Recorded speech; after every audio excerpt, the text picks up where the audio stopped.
बिहार में बीजेपी की साख पर खतरा इतना मंडराने लगा है कि बिहार की सत्ता हाथ से ना निकल जाए, इसलिए अब हर राज्यों को छोड़कर बेचारी भारतीय जनता पार्टी सारा का सारा फोकस अब बिहार पर कर रही है। और भागे भागे बीजेपी के करता धरता या कह ले कि पूरा दिल्ली दरबार अब बिहार पहुंच रहा है। नमस्कार, आप देखना शुरू कर चुके हैं 4 PM न्यूज नेटवर्क और मैं हूं आपके साथ प्रगति ठाकुर। बिहार में आने वाले विधानसभा चुनाव की तैयारियां पार्टियों ने अभी से करनी शुरू कर दी हैं। दरअसल बिहार की जनता इतर बितर ना हो जाए, इसलिए लगातार जनता को साधने की पूरी कोशिश भारतीय जनता पार्टी की ओर से की जा रही है और ये संभावनाएं भी जताई जा रही है कि शायद ये रणनीति बिहार में काम आ जाए। दरअसल इन दिनों पीएम मोदी बिहार पर काफी मेहरबान नजर आ रहे हैं और जनता को साधने की पूरी कोशिश करते हुए भी दिख रहे हैं, लेकिन बेचारे प्रधानमंत्री अपनी ही रणनीतियों से विपक्ष से घिरते चले जा रहे हैं। तो बिहार में एनडीए या कह ले कि बीजेपी की साख बचाने के लिए क्या है भारतीय जनता पार्टी के दिग्गजों की रणनीति और कैसे अपनी इन्हीं रणनीतियों से बार बार पीएम मोदी घिरते जा रहे हैं, एक एक करके आपको इस रिपोर्ट में सब बताएंगे। और साथ ही बिहार में आगामी विधानसभा चुनाव से पहले ही ये उपचुनाव ने किस तरह से बीजेपी की सभी लोकप्रियता की पोल पट्टी खोल दी है, उस पर भी आएंगे। लेकिन सबसे पहले खबर में पीएम मोदी के आज दरभंगा दौरे को लेकर चर्चा कर लेते हैं। प्रधानमंत्री नरेंद्र मोदी ने बिहार को नए एम्स का उपहार दिया है। प्रधानमंत्री के दरभंगा एम्स के शिलान्यास करने के साथ ही अब बिहार 2 एम्स वाला दूसरा राज्य बन गया है, क्योंकि इससे पहले उत्तर प्रदेश में ही केवल 2 एम्स है। प्रधानमंत्री नरेंद्र मोदी ने बिहार को नए एम्स का उपहार दिया है। प्रधानमंत्री के दरभंगा एम्स के शिलान्यास करने के साथ ही अब बिहार 2 एम्स वाला दूसरा राज्य बन जाएगा, क्योंकि इससे पहले उत्तर प्रदेश में ही केवल 2 एम्स है। माना जा रहा है कि दरभंगा एम्स के निर्माण पूरा होने पर बिहार में स्वास्थ्य क्रांति आ जाएगी। पीएम मोदी ने एम्स की शिलान्यास करते हुए बिहार वासियों को कहा है कि हमने विकसित भारत की ओर तेजी से कदम बढ़ा दी है और हमारी पीढ़ी सौभाग्यशाली है कि हम इसके साक्षी बन रहे हैं, इसे पूरा करने में अपना योगदान दे रहे हैं। अब पीएम मोदी के इस दौरे से पहले ही चुनावी गलियों में आरोप प्रत्यारोप का दौर तो शुरू हो चला था और बीजेपी पर विपक्ष ये आरोप लगा रहा था कि उपचुनाव के प्रचार प्रसार के लिए पीएम मोदी दरभंगा पहुंच रहे हैं। ये एम्स का शिलान्यास तो बस एक बहाना है। अब जहां दौरे से पहले इतना बड़ा आरोप लग गया, और तो वहीं आपको बता दें कि ये आरोप का सिलसिला बस यहीं पर खत्म नहीं हुआ। विपक्ष दरभंगा एम्स के शिलान्यास के लिए बीजेपी पर अभी भी हमलावर होते नजर आ रहा है। अब आपको बता दें कि कांग्रेस के वरिष्ठ नेता और राज्यसभा सांसद जयराम रमेश प्रधानमंत्री पर हमलावर होते नजर आ रहे हैं। सोशल मीडिया एक्स पर एक पोस्ट शेयर करके प्रधानमंत्री मोदी को घेरने की पूरी कोशिश कर रहे हैं और साफ साफ सवाल भी दाग रहे हैं। दरअसल उन्होंने इस पोस्ट के माध्यम से पूछा है कि दरभंगा में एम्स में इतनी देरी क्यों हुई। उन्होंने कहा कि दरभंगा में एम्स की घोषणा तत्कालीन वित्त मंत्री अरुण जेटली ने 2015-2016 के केंद्रीय बजट में ही की थी।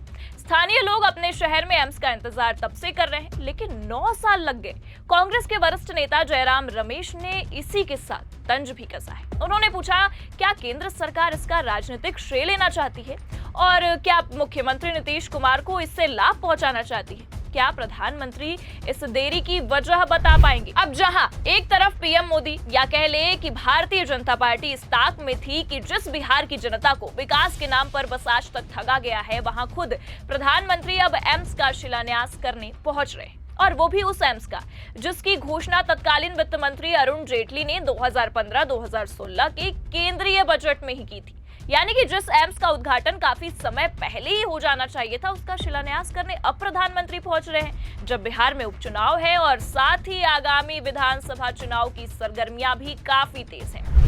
अब जहां जनता को चुनावी समय में साधने की पूरी तैयारियां चल रही हैं, बीजेपी एकदम दमखम के साथ चुनावी समर में उतरी है, तो वहीं दूसरी ओर विपक्ष इस सारे चुनावी पैतरों पर पानी फेरता नजर आ रहा है और जनता के सामने सारा का सारा सच खुलकर सामने आ जा रहा है और बेचारी भारतीय जनता पार्टी की फजीहत होती जा रही है।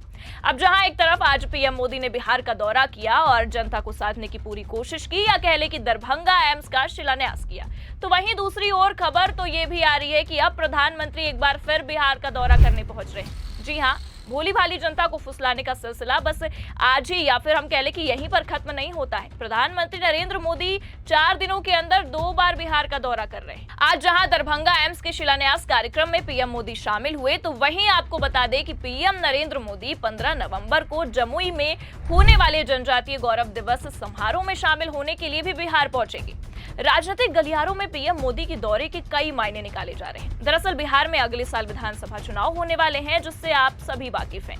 ऐसे में एनडीए ने अभी से ही पीएम मोदी के जरिए मतदाताओं को लुभाने की कोशिश शुरू कर दी है और ये बताया जा रहा है कि पीएम मोदी के बिहार दौरे के जरिए बिहार एनडीए के नेता जनता के बीच मैसेज देना चाहते हैं कि डबल इंजन की सरकार के दौरान बिहार में विकास के कई काम हुए हैं और साथ ही साथ बिहार के विकास और बिहार की जनता के लिए डबल इंजन की सरकार हमेशा से अग्रसर रही है।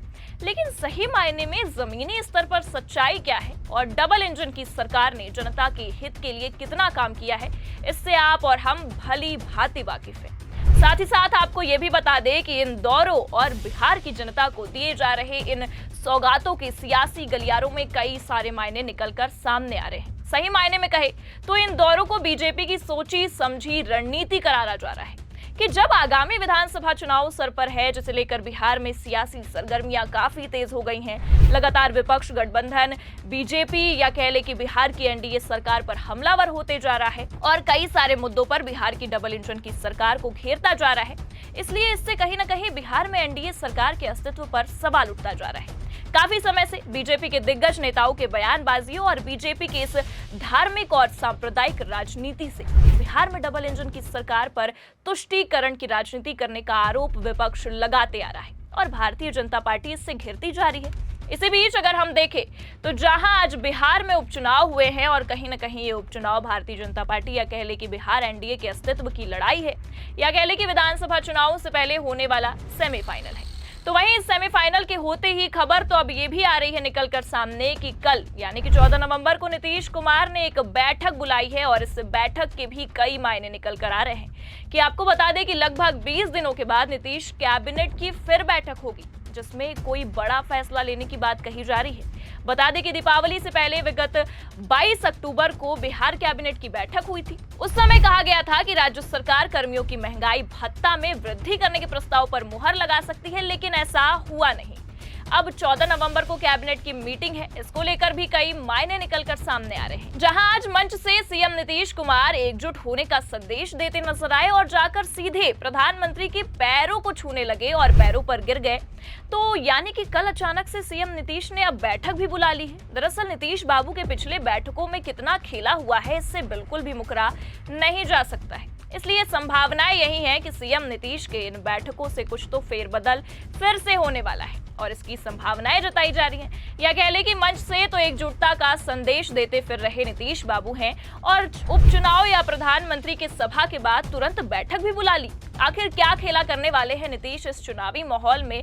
फिलहाल ये तो अभी बीजेपी की समझ से परे है या कह ले कि अभी जनता को साधने की जो कोशिश की जा रही है उसकी भी समझ से परे है। लेकिन अब तो ये देखने वाली बात होगी कि सीएम नीतीश ने जो आज संदेश दिए हैं मंच से, उसे वो कितने दिनों तक निभा पाते हैं या जल्द ही हर बार की तरह पलटी खा जाते हैं। फिलहाल लेकिन मुद्दा तो बस यही है कि चुनावी सरगर्मियां काफी तेज हो गई हैं। दिल्ली में बैठे दिग्गज बिहार का रुख करते नजर आ रहे हैं। क्या बिहार में सियासी बिसात बिछाने में भारतीय जनता पार्टी कामयाब हो पाएगी या ये सारी रणनीति धरी की धरी रह जाएगी? आपको क्या लगता है? क्या जिस तरह से पीएम मोदी लगातार बिहार का दौरा कर रहे हैं, जनता को साधने की कोशिश कर रहे हैं, जनता उनके इस लोक लुभावने वादे में मिल जाती है या फिर से ये रणनीतियां धरी की धरी रह जाती हैं? क्या लगता है आपको? कमेंट में जरूर बताइए और ये खबर आपको कैसी लगी अपनी प्रतिक्रिया जरूर दीजिए। चैनल को सब्सक्राइब करना मत भूलें, खबर को लाइक शेयर करें और देखते रहिए 4PM न्यूज नेटवर्क। नमस्कार।